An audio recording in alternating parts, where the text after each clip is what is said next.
7, 6, 5, 4, 3, 2, 1. You'll never have the sacred stone.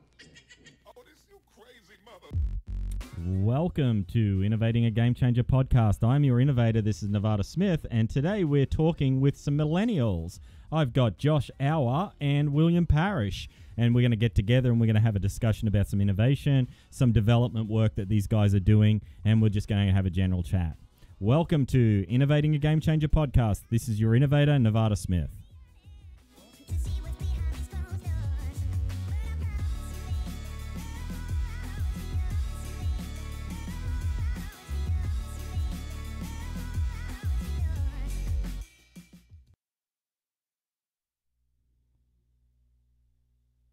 Okay, guys, we are actually live right now on YouTube, so the stream health looks good. I've got Josh and William on the call, and I've got them coming in through Discord. So, Josh, do you want to introduce yourself first? Hello, I'm Josh Auer. I'm a graduate from Kennesaw State and got brought on to Bridge 2 in the intern program. And yeah, I'm fixing my machines right now. Okay, so Josh, just a little bit more background on it, what it is that you drove you towards actually doing technology and bring yourself into deciding that Bridge 2 Solutions was the right place for you for the internship. So I actually first got into technology back in 2010, I believe, in high school, actually. I took an intro to HTML class, and that just kind of drove me straight through college. And it was actually one of the other interns pushed me towards talking to Bridge 2 at the Kennesaw Career Fair. Okay, great. And William, how about yourself? Yeah, my name is William Parrish. I just finished my second year of college, and I decided to intern with Bridge 2, partially because of Nevada. I talked to him at the career fair, and it seemed like a great fit. He made it sound like exciting work was happening there. We're on the leading edge of the business we're in, and it just seemed like a great fit for me. And I got brought on to the middleware team at Bridge 2.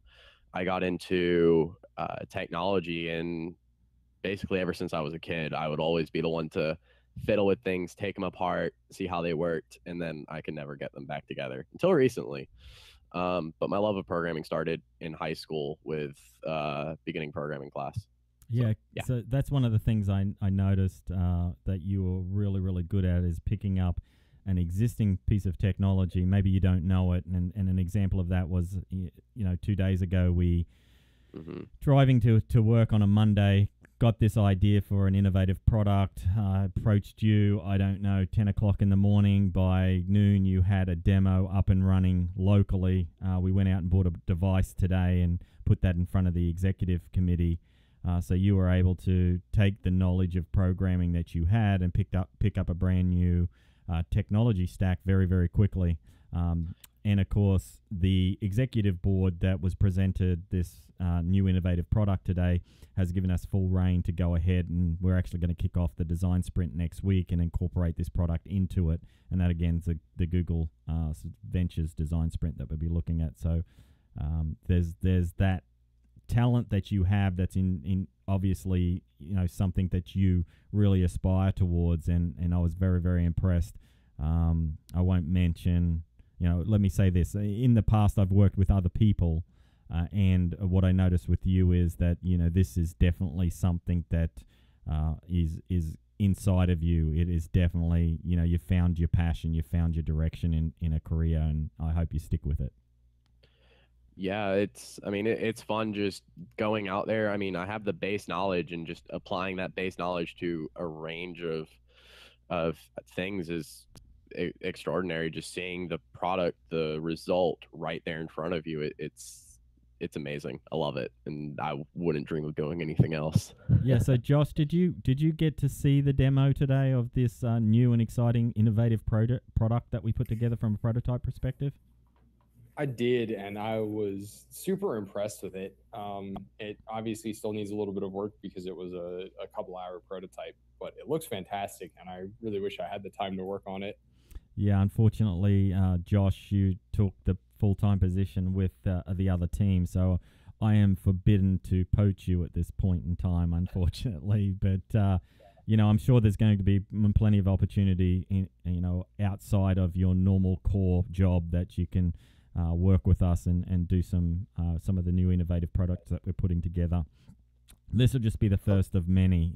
It's been a bit of a long run with Bridge 2 Solutions. We've had a lot of product that had to go out from just meeting the customer's needs perspective.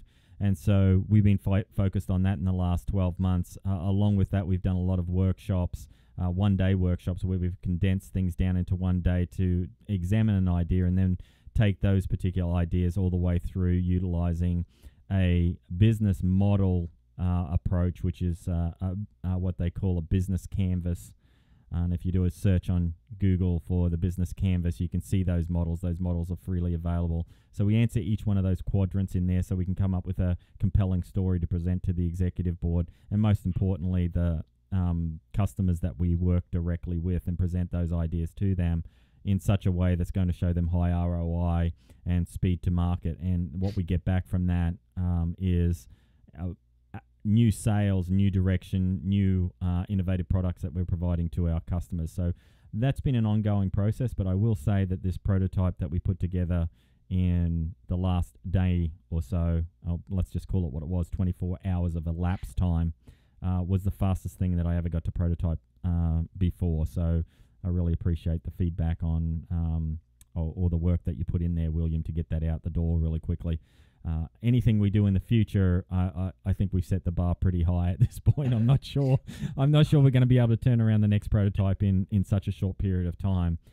That's just indicative of where technology is moving in general in the as we move forward. The speed of the market changing is rapid at this point. And I think the technologies, as they get smarter, they're getting easier to implement from a development perspective, and the barriers of entry, therefore, for competitiveness are being lowered as well. So two guys in a garage can compete with a company that's, hundreds of thousands of people now, because they're able to, the barriers of entry, they don't have to spin stuff up. They can work in the cloud and things like that. So they can get those things up and running really, really quickly. And I think that prototype we just put forward in the last 24 hours was one of those things that shows you just how quickly you can move.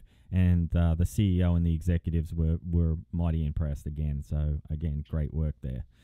So Josh, any exciting stuff going up in your area of the company right now?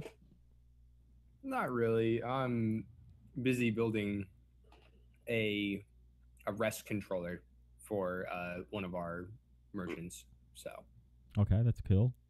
So, as far as the security that's behind that, and I mean that's a big part of your job, right? Is to make sure you work within the realms of security. Do you deal much with the security guys at work? Not particularly. Most of what we do falls on them to get us the key store files, and they just tell us what we're doing from there. Yeah, and I think that's probably because Bridge 2 Solutions and other companies like it have got those frameworks in place where you're working inside of the firewall, down inside of a stack that's fully protected, with all the latest security patches and everything else that sits on top of that. So you're kind of containerized into what it is that you're working with, and the security is constantly looking over our shoulders to make sure that what we build is the highest quality security, and that's important for some of the markets that we're in, obviously.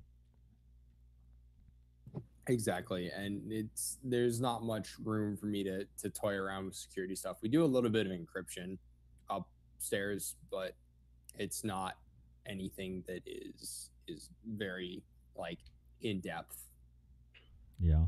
So that and you've also got not only infrastructure guys, they've got hardware that does a lot of the security for us as well. And when you see things that other companies are being attacked by, these worms and these viruses that are going around, and hey, pay me $300 worth of Bitcoin. We've done really, really well at this point to not being hit by that stuff. So a lot of that stuff is getting filtered out before it even gets to our desktops or what have you. So they're doing an amazing job there, and again, it's important in the space that we're in. So William, how many weeks have you guys been there now? We are in our 9th week actually. Okay, and what do you got? 3? Is this your third last week? Yeah. Right. Yep. Right. So you guys got any questions for me? It's always interesting to hear how you came to be at Bridge 2, and more so, how did you get into the industry of innovation, and what propelled you to keep doing it for so long? Yeah, so I've got to go all the way back to graduation of high school out of Australia. I was actually in grade 5. There's 2 levels of school. At least when I went to school, there was 2 levels. There's primary school and high school, and primary school went from grade 1 to 7, and 8 through 12 were high school. So typically it worked a little, similar to what's here. A lot of individual primary schools feed into a larger high school. In grade 5, there was an Apple II computer came out, and one of my teachers actually had that computer, and he brought it in, and he picked myself and one other person out of 30. I think there was 28 or 30 kids in the class, and he gave us computer time so we could actually go out and spend an hour on this computer, and he gave us these activities to do on the computer, and one of them was called Logo, and Logo was a programming language that you could draw lines on the screen, and so it had looping capabilities, so you could create patterns that repeated, and basically there was just I still remember the commands. You tell it how many pixels to move forward, and there was the little logo itself was a little turtle, right? It was also known as turtle programming. It was a little graphic on the screen, on the green screen. He was a turtle, and you basically tell the turtle to drop a line as he moved forward. You could do right turn, left turn, the number of degrees you wanted to turn. Then you could put while loops around it, if conditions around it, and things like that. So you could create these really elaborate patterns on the screen by repeating these looping mechanisms. And this turtle would basically run around the screen and draw these really, really cool-looking patterns on the screen. So that was my introduction to computing. And from there, I begged my parents to, and I grew up in a farming area, but I begged them to get me a computer. So I don't know how they afforded it, but they got me. There was a computer called the TRS-80, which was like a home-based computer. It wasn't, an IBM compatible or anything like that, but it was a home-based computer. Well, I got the one that was imitating that, and that was like the lowest one you could get, right? So, but it ran BASIC, so I started writing my own BASIC programs and building some games and getting my whole 16 colors that my computer had, and put these huge dots on the screen to make these games, which were really blocky in the time. So I made a Frogger game, and I sat there one entire summer and basically coded in hundreds and hundreds of pages from this book that allowed you to build Donkey Kong. And I could never get it to work, but because you've got to debug this thing, because of course you didn't type it in correctly as you were going through hundreds and hundreds of these pages of things. And from there, I went into computer science at university, did a Bachelor of Information Technology, and started my career on Oracle. And there was an opportunity to build some software running over a paging network, and that's really what got me to the United States. There was an opportunity to put that software inside of an existing asset maintenance software. And from there, I was only supposed to be here 6 weeks, and here we are 20-something years later. I met a Georgia peach and got married, so that's why I stayed here. But I've always been on the leading edge of what's going on from a innovation perspective. That software that I built across the paging network, there was laptops inside of vans that would go around, and trucks that would go around, and people would have to get their work orders, but there was no way to get data to those laptops. And I thought about using the paging network and sending 140 characters at a time to it. So that's how that came about. And that's what got me to the States. And from there, I was basically working on new product development and innovative ways of delivering software to individuals all the way through. And I did a lot of stuff with healthcare and pharmaceutical ordering systems and combining integrations between these ordering systems like Oracle Financials, Oracle CRM, and hardware that it would actually move totes around a conveyor belt for putting pharmaceuticals in it. So there was a lot of opportunity to take disparate systems that would never intended to work together and come up with ways of making those things integrate and getting orders across and things like that. So it was quite exciting. I got to Bridge 2 Solutions because the one of the CTO's wife was actually, I hired her in the innovation studio at Anthem, and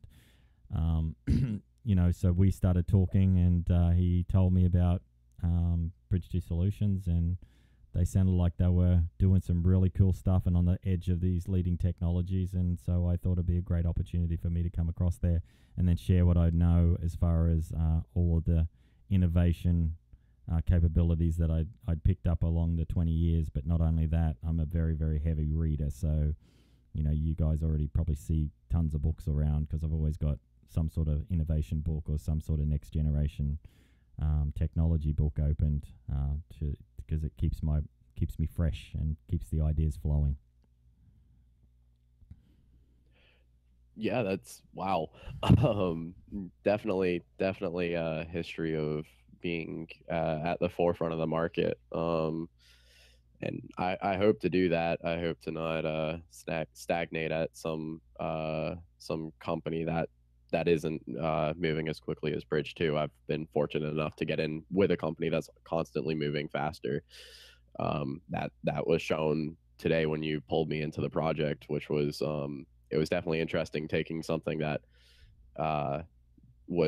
has recently only come to light as something that could be done, and then immediate applying it to a business application. I'm like, oh, so this is how you can merge these two things. It was definitely fascinating. Yeah, I think that's important too, to be able to get that executive level sponsorship to be able to move forward on those types of projects. But the real key is us pushing that out to the market and doing that market testing next Friday, right? So that's where we're really going to be able to tell whether or not the market's ready for this or not. I can guarantee you now, while we can't give any further information about what it is that we've built, but I can guarantee you the market is definitely moving in that direction. The hardware, the software that's coming out right now, the way of interfacing with it is definitely on the forefront. So we're going to be right there. Maybe we're a little bit early right now, but I think the feedback's going to be very, very positive from the customer feedback that we get next Friday. Yeah, it's always better to be early than late, in my opinion. It's just from what I've seen, it's better to be proactive than retroactive. Yeah, and we're doing it in such a manner too that if we're wrong, and that's okay, we can abandon that and then take the customer feedback that we get from these customers on Friday, and we'll, as we go through those interviews, you guys are going to be in a separate room looking at these guys on a video screen, right, using the Google Sprint approach, the Google Ventures Sprint design sprint approach. And so you're going to be taking a look at facial cues and listening to what they're saying as they're going through the application, seeing how they interact with it, and then taking a bunch of post-it notes and writing your observations down. And because there'll be 5 guys in the room there, and maybe Leah will join us as well. So we'll have 5 guys and 1 girl in there, and then you guys will be writing all this down. And that's the insight that we need, right, is how did they interact with it? What did they like? What did they not like? What were they feeling as they were going through the experience of working with the product?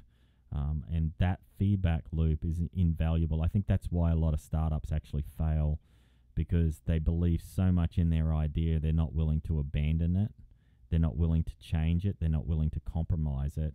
And so they spend the hundreds of thousands of dollars and millions of dollars building this thing, only to, when they do launch, maybe they've missed their opportunity. Maybe at one point a year ago, this was fantastic. You know, if you take the Pokemon Go as an example, if you had taken even 4 months to put something out that relied on the popularity of Pokemon Go, you missed your opportunity, right? It was something that moved very, very rapidly, grew rapidly, and 3 to 6 months later, it wasn't there anymore.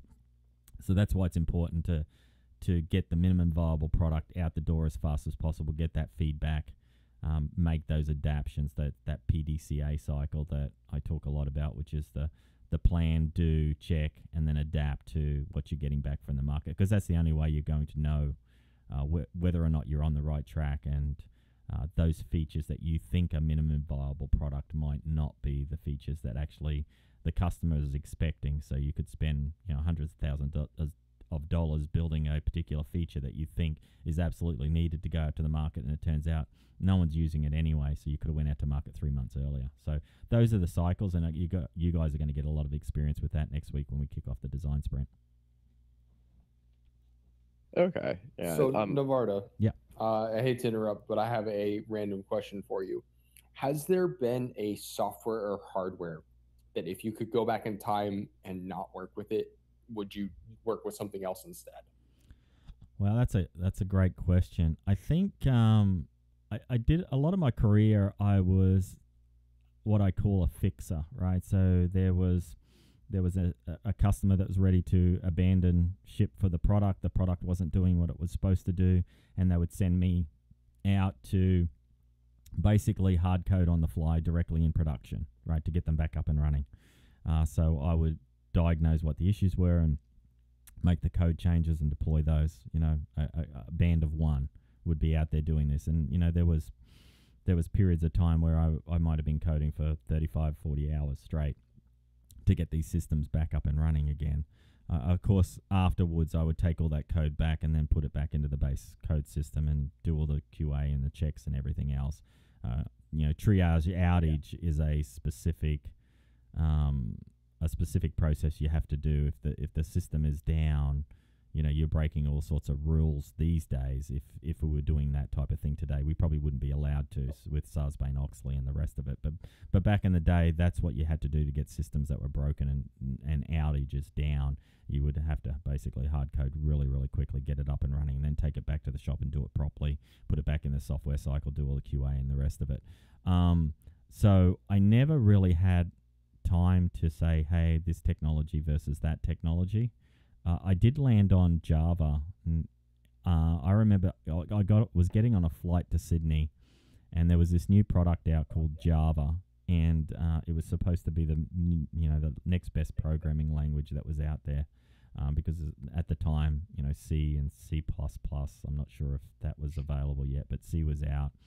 C# was out as well, and you had to do things like allocating memory, and that was its downfall, is just keeping track of where the memory allocation was, and if you got it wrong, then you'd run out of memory or it'd crash, or you'd have these pointers that would go nowhere, which would cause your system to crash as well. So Java got rid of all that, and I can remember Java, I don't know if it was 0.1 or 1.0, but the first version of it had like 6 features. That's it.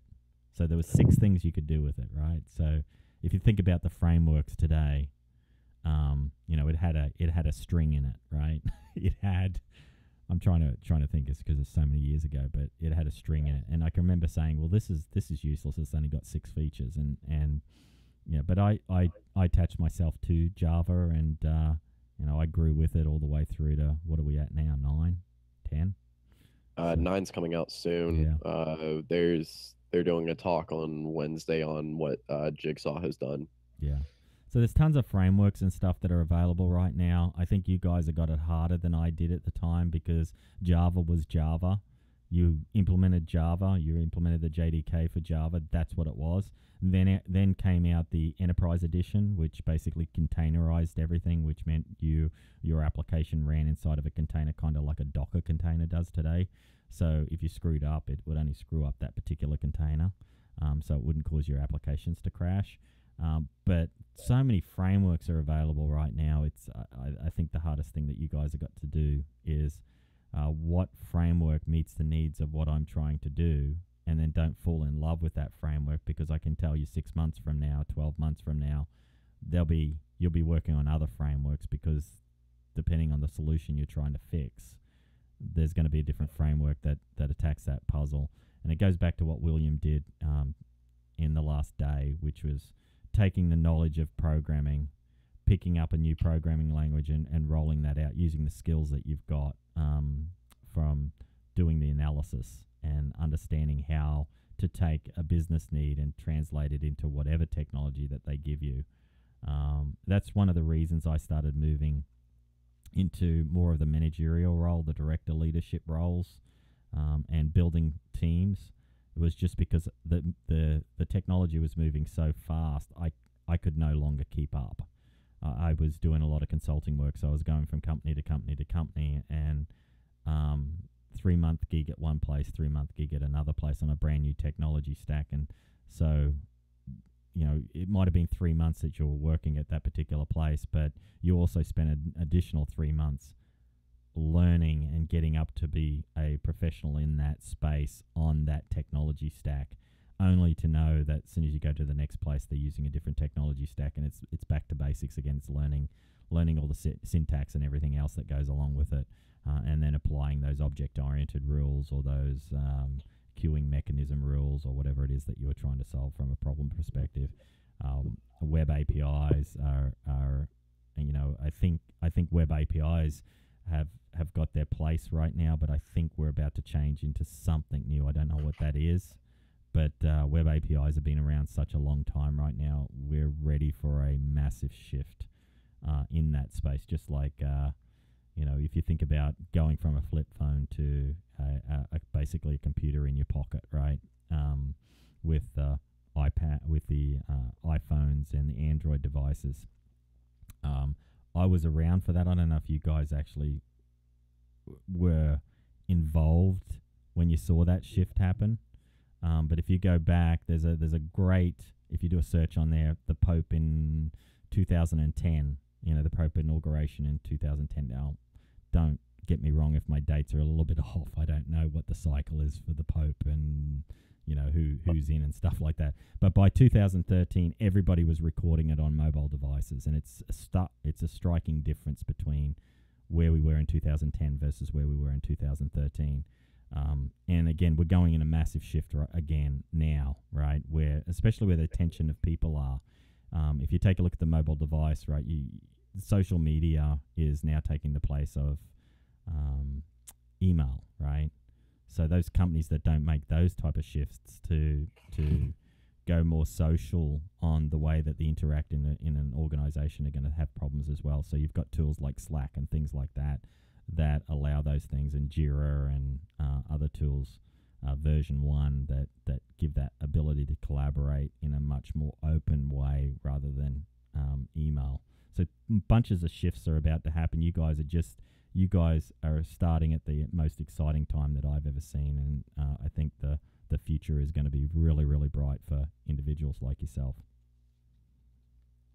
Yeah, I think the shift that we're about to see is going to be massive, and it's only just going to continue to change because the new generation that's coming in is used to things constantly changing and don't like to stay with one thing for very long. So I think we'll continue to see shifts from application to application and different things like that, depending on what meets the user need. So I think as a standpoint of learning technologies is you just need to learn the logic behind them and then just recall the specific languages whenever you need them. That's usually what I've been doing with languages is I've not necessarily memorized a single language. I've just learned the generalized logic behind them all. And I can apply that logic to any language that I know. So thinking back to this is for both of you, William and Josh, thinking back to your experiences with different coursework that you've done at university, have you seen a shift just in the period of time? I know you guys both Kennesaw State, right? Mm-hmm. Yeah. Yep. So I've seen, you know, because I'm local to Kennesaw State, so I've seen a lot of transition in Kennesaw State as far as the curriculum that's gone on there. I do a lot of work down at the Georgia Tech space with a lot of startups down there, but I've also seen Georgia State, grow massively, and they send me a curriculum every year to take a look at. And what I found about it is it seems to have changed, and it's changing rapidly. So there'll be something that comes out, there's some framework or something that comes out in the market, and within 9 months or something, now it's a course offering. Have you guys seen that moved, like when you thought about picking your subjects at the start of the university versus where you are just a couple of years later? So one thing that they're starting to offer at Kennesaw now that they didn't really do beforehand is they do special topic classes, which is like this coming semester, I'm actually taking 2 special topic classes. One of them is a big data class, and then the other one is machine learning. And that's specific to the professor, and they get to choose what they want to teach. They usually offer anywhere from 3 to 4 special topic classes a semester, and it's whatever the professor is usually researching, or it's something that they find interesting and want to learn more about themselves. So it tends to be some of the more popular topics. Cybersecurity was one of them. Usually we have an artificial intelligence class, and hopefully I'm going to recommend this to the dean whenever I meet with him in the coming months, that we should start offering more framework-based classes, because especially from what I've seen, a lot of the knowledge from what I'm learning in college is not translating that well to the industry. So I think having exposure to different frameworks and everything like that could be very beneficial. And so I'm going to talk to the dean about possibly getting some of those classes rolling. So do you guys have anything offerings from an IoT perspective, the Internet of Things? So you guys got access to those toolings at the university, or is that something you'd have to do on a side project or maybe a capstone project? Capstone or a side project, basically. They're starting to get some labs in place that will help you with data visualization and stuff like that, but for the most part, they're not classes being offered. The dean is realizing there is a need for these classes, so he's working as fast as he can, just because Kennesaw itself is growing rapidly. And so he's trying to expand with them, and it's very difficult to play catch up. So, obviously you're working closely with those guys there.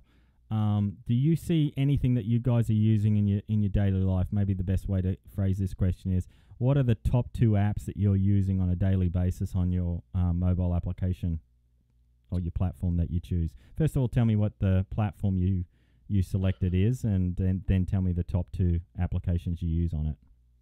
I'm on an Android-based system for using the Droid Turbo 2, and I would say my top 2 apps are Snapchat and Amazon Music, followed closely with my texting app. Okay, and what about you, Josh? What platform and what's your top 2 apps? I'm on Android as well. I'm on a Google Pixel specifically. My top 2 have to be Snapchat and Google Play Music, because I find their music to be a little bit better than Prime's, because I like having all my music local. So you talked about, and so it's not interesting. It's not surprising actually that Snapchat was the number 1 that was mentioned, just from my clinical study of 2 individuals with a 100% return that both of them are using Snapchat as their number 1, because the downloads show that on both platforms, both iOS and Android, that Snapchat is the number 1 tool out there. As far as social media goes, do you guys use anything else besides Snapchat? I do have a Facebook account and a LinkedIn. I don't really post much on either of them. LinkedIn, I'm more active than Facebook. That's just because I try to keep a professional presence in the industry. Right. And what about you, Josh? I'm actually in the same boat as Will. I have a LinkedIn and a Facebook. I don't really ever use either of them, just because I don't feel the need to. And what about Twitter? Do you guys have Twitter accounts?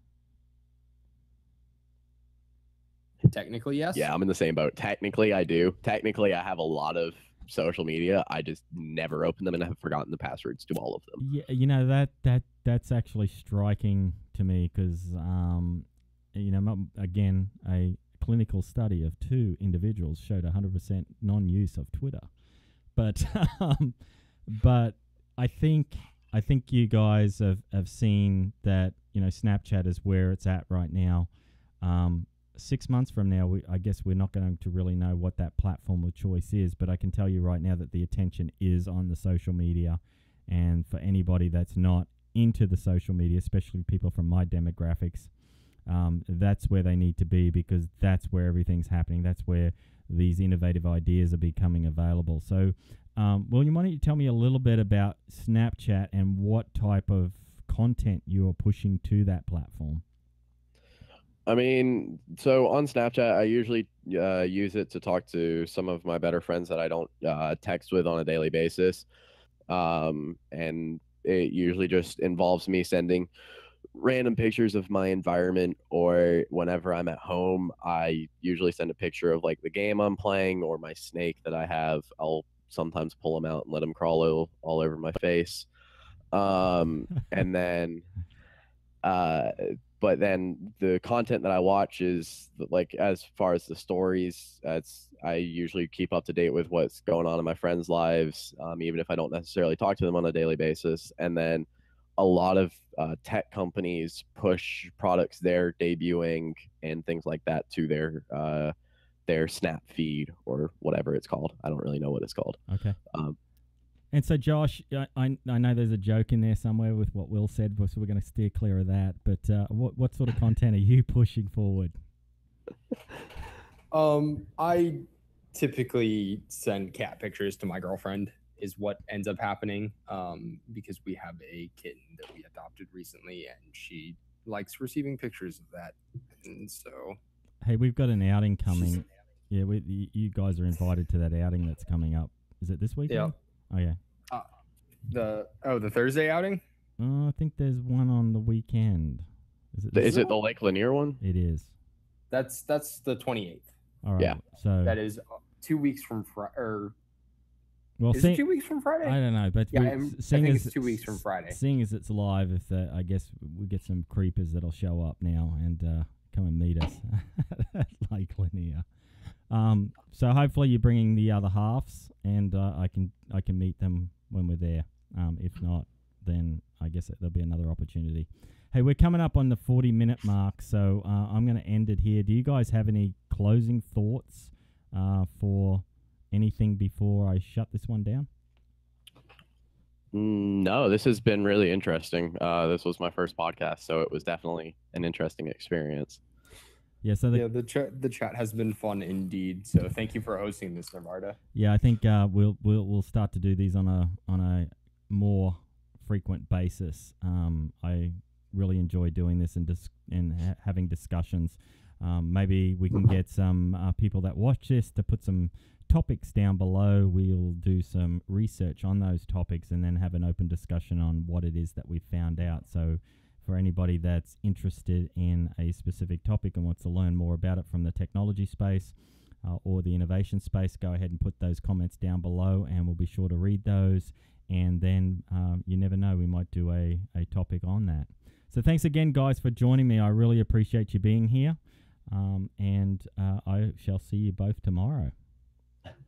See you tomorrow, guys. Thank you. All right, bye-bye. Bye. All right, guys, you've been listening to Innovating a Game Changer podcast. We're trying to put these things out on a weekly basis. We're doing this multiple times a week. If you've got any comments, like I said, put them below. That's it for us from Innovating a Game Changer. I've been your host. I am the innovator. This is Nevada Smith, and I hope to catch you next time.